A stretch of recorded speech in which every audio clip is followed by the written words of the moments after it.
ನಮಸ್ಕಾರ, ರಿವ್ಯೂ ಚಾನಲ್ಗೆ ಸ್ವಾಗತ. ನಾನು ಸೌಖ್ಯ ಗಾಂವ್ಕರ್.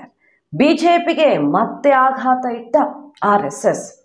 ಈಗ ಇತ್ತೀಚಿನ ದಿನಗಳಲ್ಲಿ ಎಲೆಕ್ಷನ್ ಬಳಿಕ, ಎಲೆಕ್ಷನ್ ಮುಂಚೆನೂ ಆಗಿದೆ, ಅದರ ಹೊರಗಡೆ ಜಗತ್ತಿಗೆ ಗೊತ್ತಾಗೋ ಹಾಗಾಗಿರಲಿಲ್ಲ. ಎಲೆಕ್ಷನ್ ಬಳಿಕ ಹೊರಗಡೆ ಜಗತ್ತಿಗೆ ಗೊತ್ತಾಗೋ ರೀತಿಯಲ್ಲಿ RSS ಬಿಜೆಪಿಯ ಮೇಲೆ ಮುಗಿಬಿದ್ದಿದ್ದು, ಅಗ್ನಿ ಕ್ಷಿಪಣಿಗಳನ್ನು ಉಡಾಯಿಸಿದ್ದು ಎಲ್ಲ ನೋಡಿದ್ದೀವಿ. ಮೊನ್ನೆ ತನಕ RSS ಮೇಲೆ ಹೇರಿದ್ದಂತಹ ಎಷ್ಟೋ ವರ್ಷಗಳ 5-6 ದಶಕಗಳ ನಿರ್ಬಂಧವನ್ನು ತೆರವುಗೊಳಿಸಿದ ಮೇಲೂ ಕೂಡ ಮೋದಿ ಸರ್ಕಾರ ದೊಡ್ಡದೊಂದು ಆ್ಯಕ್ಷನ್ಗೆ ಮುಂದಾದ ಮೇಲೂ ಕೂಡ ಟೀಕೆ ವ್ಯಕ್ತವಾಗಿದ್ದು ನೋಡಿದ್ದೀವಿ. ಈಗ ಕುತೂಹಲಕ್ಕೆ ಕಾರಣ ಆಗಿದೆ ಮತ್ತೊಂದು ಬೆಳವಣಿಗೆ. ಇನ್ನೊಂದು ಕಡೆ ಯೋಗಿ ಆದಿತ್ಯನಾಥ್ ಅವರು ಬಿಜೆಪಿಗೆ ಕೊಟ್ಟೇ ಬಿಟ್ರ ಮಾಸ್ಟರ್ ಸ್ಟ್ರೋಕ್. ಮಾಹಿತಿ ಮುಂದೆ ಇರ್ತಾ ಇದ್ದೀವಿ, ಮಿಸ್ ಮಾಡ್ತಾರೆ. ನಮ್ಮ ಚಾನಲ್ನ ಸಬ್ಸ್ಕ್ರೈಬ್ ಮಾಡಿ, ನಿಮ್ಮ ಅಭಿಪ್ರಾಯ ಕಮೆಂಟ್ ಮಾಡಿ ತಿಳಿಸಿ.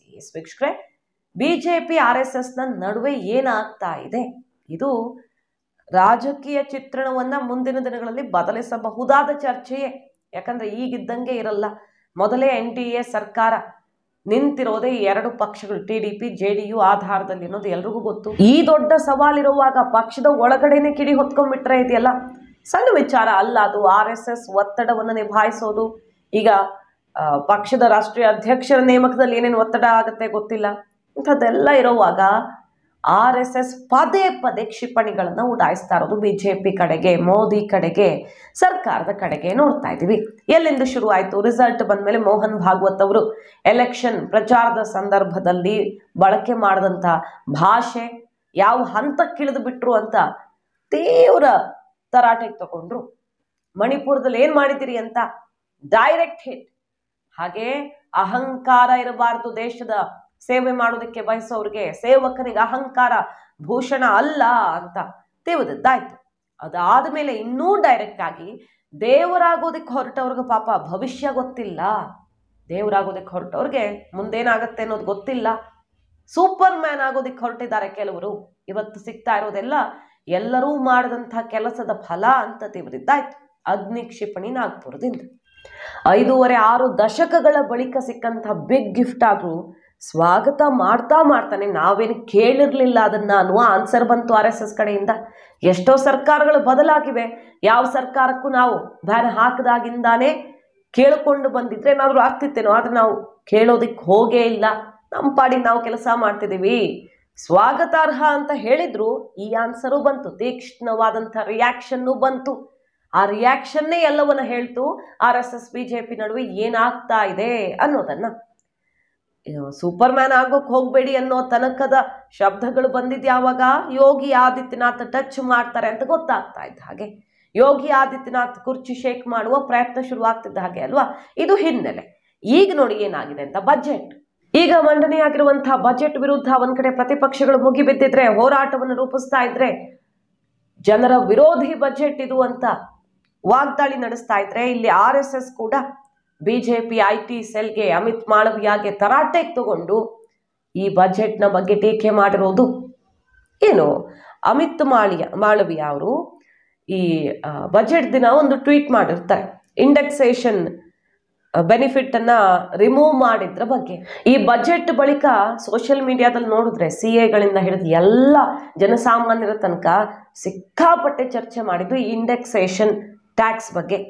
ಅಂದರೆ ಯಾವುದಾದ್ರೂ ಒಂದು ಹೋಮು ಪ್ರಾಪರ್ಟಿ ಮಾರುವಾಗ ಇಂಡೆಕ್ಸೇಷನ್ ಟ್ಯಾಕ್ಸ್ ಇದ್ರೆ ಏನು ಬೆನಿಫಿಟ್ ಆಗ್ತಿತ್ತು, ಈಗ 12.5%ಗೆ ಇಳಿಸಿರುವ ಪ್ರಾಬ್ಲಮ್ ಏನಾಗತ್ತೆ ನಮಗೆ, ಇಂಡೆಕ್ಸೇಷನ್ ಟ್ಯಾಕ್ಸ್ ಬೆನಿಫಿಟ್ ಇಲ್ಲದೆ ಇದ್ರೆ ಏನಾಗುತ್ತೆ ಅನ್ನೋದನ್ನ ಸಿಕ್ಕಾಪಟ್ಟೆ ವಾಗ್ದಾಳಿ ನಡೆಸಿ ತರಾಟೆಗೆ ತಗೊಂಡಿದ್ರು. ಅದಕ್ಕೆ ಅಮಿತ್ ಮಾಳವಿಯ ಅವ್ರು ಏನು ಬರ್ಕೊಂಡಿದ್ರು, ಇವತ್ತು ರಾತ್ರಿ ಪಾಪ ಎಲ್ಲ ಇಂಡೆಕ್ಸೇಷನ್ ಎಕ್ಸ್ಪರ್ಟ್ಗಳಾಗ್ಬಿಟ್ಟಿದ್ದಾರೆ, ಟ್ಯಾಕ್ಸ್ ಎಕ್ಸ್ಪರ್ಟ್ಗಳಾಗಿದ್ದಾರೆ ಅಂತ ಕುಹಕವಾಗಿ ಬರ್ಕೊಂಡಿದ್ರು. ಇದಕ್ಕೆ RSS ಪ್ರಮುಖ ನಾಯಕ ರತನ್ ಶಾರದಾ ಅವರು ತೀಕ್ಷ್ಣವಾಗಿ ಪ್ರತಿಕ್ರಿಯೆ ಕೊಟ್ಟು ತಿರುಗೇಟ್ ಕೊಡ್ತಾರೆ. ಈ ಬಿಜೆಪಿ IT ಸೆಲ್ದು ಬಹಳ ದೊಡ್ಡ ಪ್ರಾಬ್ಲಮ್ ಇದೆ, ಸರಿಯಾಗಿ ಕಮ್ಯುನಿಕೇಶನ್ ಕಲ್ತ್ಕೊಳ್ಬೇಕು, ಜನರನ್ನೆಲ್ಲ ಟ್ರೋಲ್ ಮಾಡಬಾರ್ದು ನೀವು. ದೇಶದ ಜನಕ್ಕೆ ಮೊದಲು ಸರಿಯಾಗಿ ಏನು ಎತ್ತ ಅರ್ಥ ಮಾಡಿಸಿ, ಅವ್ರಿಗೆ ಆತಂಕದಲ್ಲಿದ್ದಾರೆ. ಇಷ್ಟು ದೊಡ್ಡ ತೀರ್ಮಾನ ತಗೊಂಡಿದ್ರ ಬಗ್ಗೆ, ಈ ನಿರ್ಧಾರದ ಬಗ್ಗೆ ಆತಂಕದಲ್ಲಿದ್ದಾರೆ ಜನ. ಸೋಷಿಯಲ್ ಮೀಡಿಯಾದಲ್ಲಿ ಇಷ್ಟು ಮಾತಾಡ್ತಾರೆ, ಚರ್ಚೆ ಮಾಡ್ತಾರೆ, ಕಿಡಿ ಹೊತ್ಕೊಳ್ಳುತ್ತೆ ಅಂದರೆ ಆತಂಕ ಆಗಿದೆ ಅಂತ ಅರ್ಥ. ಆ ಆತಂಕವನ್ನ ಮೊದಲು ದೂರ ಮಾಡಿ ಇಂಡೆಕ್ಸೇಷನ್ ಟ್ಯಾಕ್ಸ್ ಬಗ್ಗೆ ಏನು ಜನಸಾಮಾನ್ಯರಿಗೆ ಆತಂಕದಲ್ಲಿದ್ದಾರೆ ಅದನ್ನು ದೂರ ಮಾಡಿ, ಮೊದಲು ಅರ್ಥ ಮಾಡಿಸಿ, ಸರ್ಕಾರದ ಯೋಜನೆಗಳನ್ನ ಸಿಂಪ್ಲಿಫೈ ಮಾಡಿ ಜನಕ್ಕೆ ತಲುಪಿಸಿ. ಅದು ನಿಮ್ಮ ಬಿಜೆಪಿ IT ಸೆಲ್ನ ಕೆಲಸ ಆಗಬೇಕು. ಬಿಟ್ಟು ಜನರನ್ನೇ ಟ್ರೋಲ್ ಮಾಡ್ತೀರಾ ನೀವು ಅಂತ ತಿರುಗೇಟ್ ಕೊಡ್ತಾರೆ. Amit Malviya tweet delete. ಅಲ್ಲಿಗೆ ಆ ರೀತಿ ಬಿಜೆಪಿಗೆ ಕೇಂದ್ರ ಸರ್ಕಾರಕ್ಕೆ ಬಿಸಿ ಮುಟ್ಟಿಸ್ತಾ ಇದೆ RSS. ಒಂದೊಂದು ಹೆಜ್ಜೆಯಲ್ಲೂ ಕೂಡ ನಿಗಾ ವಹಿಸ್ತಾ ಇದೆ ಅನ್ನೋದು ಕ್ಲಿಯರ್ ಆಗಿ ಕಾಣಿಸ್ತಾ ಇದೆ. ಬೆಟರ್ ಕಮ್ಯುನಿಕೇಶನ್ ಬೇಕು ನಿಮಗೆ. ಅಮಿತ್ ಮಾಳವಿಯ ವಿರುದ್ಧ ನೇರವಾಗಿ ವಾಗ್ದಾಳಿ ನಡೆಸಿದ್ರು ರತನ್ ಶಾರದಾ, RSSನ ಹಿರಿಯ ನಾಯಕರು. ಇವರು ಆರ್ಗನೈಸರ್ ಅಂದ್ರೆ RSS ಮುಖವಾಣಿಯಲ್ಲಿ ಒಬ್ರು ಒಳ್ಳೆ ಫೇಮಸ್ ಕಾಲಮಿಸ್ಟ್ ಕೂಡ ಹೌದು. ರತನ್ ಶಾರದಾ ಮುಗಿಬೀಳ್ತಾರೆ. ಬಿಜೆಪಿ IT ಸೆಲ್ ದೊಡ್ಡ ಪ್ರಾಬ್ಲಮ್ ಇದು. ಮೊದಲು ಸುಧಾರಿಸ್ಕೊಳ್ಳಿ ನಿಮ್ಮ ಕಮ್ಯುನಿಕೇಶನ್ನ, ಜನರಿಗೆ ಅರ್ಥ ಮಾಡಿಸಿ, ಅದು ನಿಮ್ಮ ಕೆಲಸ ಅಂತ.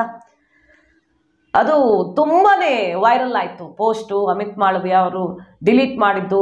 ಅದಾದ್ಮೇಲೆ ನಿರ್ಮಲಾ ಸೀತಾರಾಮನ್ ಅವರು ಇದನ್ನು ಸರಿಯಾಗಿ ಅರ್ಥ ಮಾಡ್ಕೊಳ್ಬೇಕು. ಇಂಡೆಕ್ಸೇಷನ್ ಬೆನಿಫಿಟ್ ದೂರದೃಷ್ಟಿತ್ವ ಇಟ್ಕೊಂಡು ನೋಡಿದ್ರೆ ಏನು ಪ್ರಯೋಜನ, ಅದು ಇದು ಅಂತ ಸಮಜಾಯಿಷಿ ಕೊಡುವಂತಹ ಪ್ರಯತ್ನ ಸರ್ಕಾರದ ಕಡೆಯಿಂದ ಆಯಿತು, ಜಟಾಪಟಿಯೂ ನಡೀತು. ಆದರೆ RSS ಬಿಜೆಪಿಯ ಈ ಬಜೆಟ್ ವಿಚಾರದಲ್ಲಿ ಮತ್ತು ಬಿಜೆಪಿ IT ಸೆಲ್ ವಿರುದ್ಧ ಟೀಕೆ ಮಾಡಿರೋದು, ನಿಮ್ಮ ರೀತಿ ನೀತಿಯನ್ನು ಸರಿಪಡಿಸ್ಕೊಳ್ಳಿ ಅಂತ ಹೇಳಿರೋದಿದೆಯಲ್ಲ, ಅದು ಗಮನ ಸೆಳೀತಾ ಇದೆ.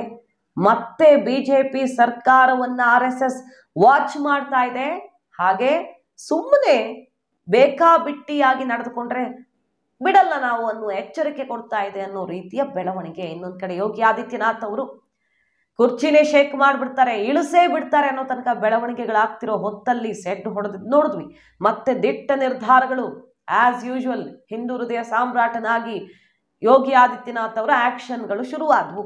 ಅದು ಈ ಬೋರ್ಡ್ ಹೆಸರನ್ನ ಪ್ರದರ್ಶನ ಮಾಡಬೇಕು ಅನ್ನೋದ್ರಿಂದ ಹಿಡಿದು ಮೊಹರಂ, ಹಿಂದೂಗಳ ಮೇಲೆ ದಾಳಿ, ಕಠಿಣ ಕ್ರಮಕ್ಕೆ ಮುಂದಾಗೋದ್ರ ತನಕ ನೋಡ್ತಾ ಇದ್ವಿ. ಈ ಹೆಸರನ್ನ ಪ್ರದರ್ಶನ ಮಾಡೋ ವಿಚಾರದಲ್ಲಿ ಕೋರ್ಟಲ್ಲಿ ಹಿನ್ನಡೆ ಆಯ್ತು. ಆದ್ರೆ ಹಿಂದೂಗಳ ರಕ್ಷಣೆಗೆ ನಾನು ಯಾವತ್ತೂ ಹಿಂಜರಿಯಲ್ಲ ಅಂತ ಅಂತಹ ಆಕ್ಷನ್ಗಳನ್ನು ತಗೊಳ್ತಿದ್ದಾರೆ. ಒಂದ್ ಕಡೆ ಯಾವ ವಿಚಾರದಲ್ಲೂ ತಲೆ ಕೆಡಿಸ್ಕೊಳ್ಳಲ್ಲ ಅಂತ ಮುನ್ನುಗ್ತಿದ್ದಾರೆ ಯೋಗಿ ಆದಿತ್ಯನಾಥ್. ಇನ್ನೊಂದು ಕಡೆ ಬೈ ಎಲೆಕ್ಷನ್, 10 ಕ್ಷೇತ್ರಗಳಿಗೆ ಬೈ ಎಲೆಕ್ಷನ್ ಇದೆ. ಅದು UPಯಲ್ಲಿ ಅತ್ಯಂತ ನಿರ್ಣಾಯಕ. ಈ ಲೋಕಸಭಾ ಚುನಾವಣೆ ಬಳಿಕ ಯೋಗಿ ನಾಯಕತ್ವ ಈ ತರ ಶೇಕ್ ಮಾಡ್ತಿರೋ ಟೈಮಲ್ಲಿ, ಕುರ್ಚಿ ಮೇಲೆ ಕಣ್ಣಿಟ್ಟಿರೋ ಹೊತ್ತಲ್ಲಿ ಯೋಗಿ ನಾಯಕತ್ವದ ಬಗ್ಗೆ, ಬಿಜೆಪಿ ಅಸ್ತಿತ್ವದ ಬಗ್ಗೆ ಕೂಡ ಅತ್ಯಂತ ನಿರ್ಣಾಯಕ ಈ 10 ಕ್ಷೇತ್ರಗಳ ಬೈ ಎಲೆಕ್ಷನ್. ಅದಕ್ಕೆ ಪಾರ್ಟಿನೇ ಇನ್ನೂ ಕೆಲಸ ಶುರು ಮಾಡಿಲ್ಲ. ಯೋಗಿ ಆದಿತ್ಯನಾಥ್ ಅವರು ಸ್ವಂತ ಆಸಕ್ತಿಯಿಂದ 16 ಮಿನಿಸ್ಟರ್ಗಳ ಟೀಮ್ ಮಾಡಿ ವಿಧಾನಸಭಾ ಕ್ಷೇತ್ರವಾರು ಕೆಲಸ ಶುರು ಮಾಡಿಸ್ಬಿಟ್ಟಿದ್ದಾರೆ.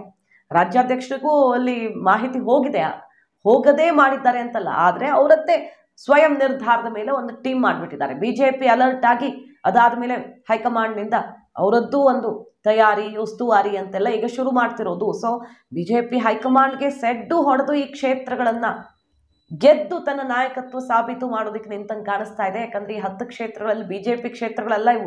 5 ಕಡೆ SP ಇರೋದು ಇದ್ದಿದ್ದು, 3 ಕಡೆ ಏನೋ ಬಿಜೆಪಿ, ಕೆಲವು ಕಡೆ ಸ್ವತಂತ್ರವಾಗಿ ಗೆದ್ದಿರೋರು ಇದ್ದಾರೆ.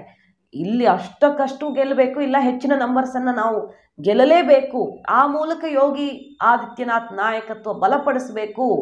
ಯಾರು ಯೋಗಿ ಟಚ್ ಮಾಡೋದಕ್ಕೆ ನಿಂತಿದ್ರೋ ಅಂಥವರನ್ನ ಶೇಕ್ ಮಾಡಬೇಕು ಅಂತ ತಿರುಗಿ ಇಟ್ಕೊಡೋದಕ್ಕೆ ನಿಂತಂಗೆ ಕಾಣಿಸ್ತಾ ಇದೆ. ಸೊ RSS ಮತ್ತು ಬಿಜೆಪಿಯ ನಡುವಿನ ಈ ಬೆಳವಣಿಗೆಗಳು ಕುತೂಹಲಕ್ಕೆ ಕಾರಣ ಆಗಿರೋದು ರಾಷ್ಟ್ರ ರಾಜಕಾರಣದಲ್ಲಿ. ಮಾಹಿತಿ ನಿಮ್ಗೆ ಇಷ್ಟ ಆಗಿದ್ರೆ ಮಿಸ್ ಮಾಡಿದ್ರೆ ನಮ್ಮ ಚಾನಲ್ನ ಸಬ್ಸ್ಕ್ರೈಬ್ ಮಾಡಿ, ನಿಮ್ಮ ಅಭಿಪ್ರಾಯ ಕಮೆಂಟ್ ಮಾಡಿ ತಿಳಿಸಿ. Thank you.